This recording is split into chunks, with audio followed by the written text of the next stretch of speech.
महिला बचत गटाच्या माध्यमातून महिलांना विश्वासात घेऊन आर्थिक फसवणुकीचा प्रकार जो आहे तो धाराशिव जिल्ह्यातील एका गावामध्ये समोर आला आहे। आणि विशेष म्हणजे या महिला पुन्हा त्या बचत गटाच्या जे अध्यक्ष आहेत किंवा सचिव आहेत त्यांना पैसे मागण्यासाठी गेल्यानंतर त्यांना करणी भानामतीचे जी प्रकार आहे तो दाखवून भीती दाखवून त्यांना भयभीत करण्याचा जो धक्कादायक प्रकार आहे तो समोर आलेला आहे। आणि मी आता त्या तांदुळवाडी गावामध्ये आहे। या ठिकाणी या ज्या महिला आहेत त्या सर्व महिलांची आर्थिक फसवणूक झाल्याचा जो आहे तो प्रकार समोर आलेला आहे। आपण त्यांच्यासोबत बातचीत करणार आहोत। मला सांगा नेमकं काय विषय होता तुमचा, काय फसवणूक झाली?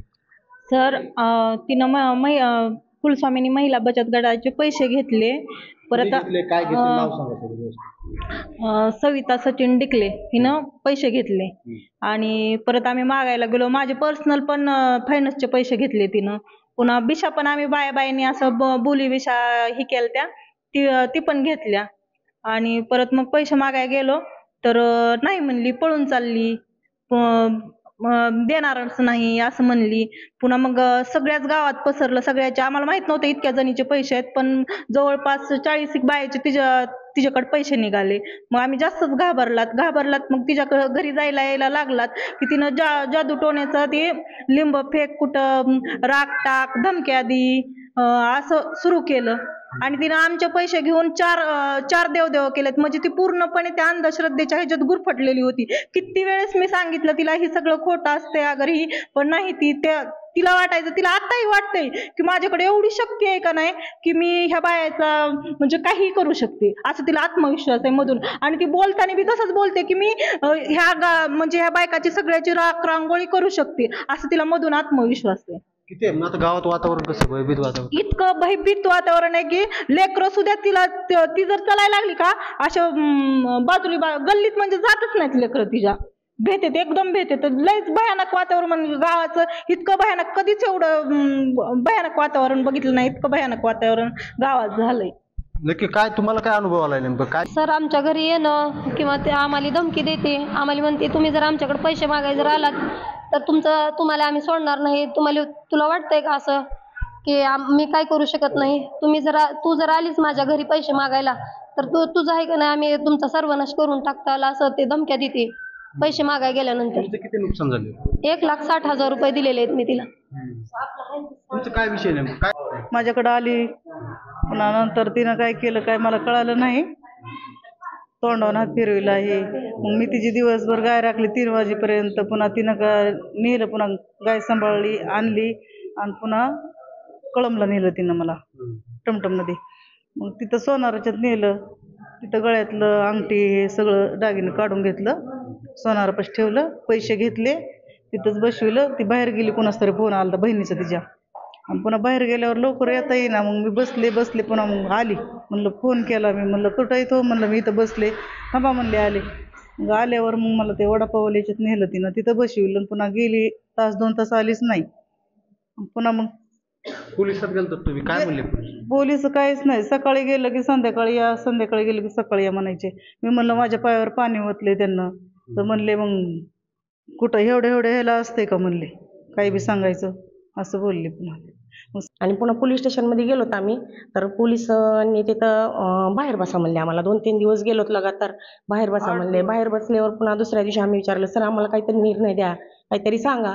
तर म्हणले तुम्हाला ज्या वेळेस आम्ही बोलविताल त्यावेळेसच तुम्ही यायचं, तुम्ही अजिबात तिथं यायचं नाही म्हणले, फिरकायचं नाही। मग आम्ही एक जणाकडून सरचा नंबर घेतला, शिंदे सरचा, आणि त्यांना फोन केला, त्यांना ह्या बाबतीत सांगितलं। मग ते आले, तिथं चौकशी केली, तर बघितलं त्यांनी CCTV कॅमेरेचं ते फुटेज त्यांना पाठवलं आम्ही, ते व्हिडिओ त्यांनी पाहिला। नंतर आले, त्यांनी चौकशी करून बघून गेले, नंतर तुम्हाला बोलवलं इथं। तुम्ही जर पाहिलं तर अगदी धक्कादायक प्रकार आहे। आणि चे पदाधिकारी देखील आपल्यासोबत आहेत, नेमकं काय घटना घडली होती त्यांनी देखील पाहणी केलेली होती। सर मला काय सांगाल, नेमकं तुम्ही कर्ण मानावतीचा जो प्रकार घडला, गाव भयभीत आहेत, महिला भयभीत आहेत, काय नेमकं समोर आलं? सगळी टीम घेऊन आम्ही या ठिकाणी आलो। त्यांना प्रकार विचारल्यावर ते म्हणले की लिंबू आणि राख, सुया अशा प्रकार त्यांनी खिडकीतून टाकला। एकाच महिलेच्या बाबतीत नाही तर बऱ्याच महिलेच्या बाबतीत त्यांनी हा प्रकार केलेला आहे। आम्ही येऊन प्रत्यक्ष पाहणी केल्यावर असं निदर्शनास आलं की या ठिकाणी एक बचत गट चालतो, आणि त्या बचत गटाच्या माध्यमातून बरेचसे आर्थिक व्यवहार पण चालतात। त्या आर्थिक व्यवहारातून काही महिलांचे जे सचिव आहे बचत गटाचे त्यांनी पैसे घेतले आणि ते परत करण्यासाठी टाळाटाळ करत आहे। मग ह्या महिलांनी पैसे मागितल्यानंतर मग ह्यांना कशा पद्धतीने याचे तोंड बंद करायचे, तर त्यांनी हा भानामतीसारखे प्रकार, माझ्या अंगात दैवी शक्ती आहे, मी कुणाचं काहीही करू शकते. एका महिलेला तर धमकी दिली तिने की तो त्यांना 10 वर्षानंतर मूल झालं, तर त्यांना धमकी दिली की तुझा तो आहे तो वंश तर मी बुडविलच, पण नंतर तुला मूल होणार. एका महिलेच्या अंगावर तिने गरम पाणी टाकलं. म्हणजे असं एक भयभीत वातावरण महिलांना, बचत गटाच्या महिलांना तर केलंच, पण गावात पण वातावरण असं भयभीत करून सोडलेलं आहे. काय मागणी केली?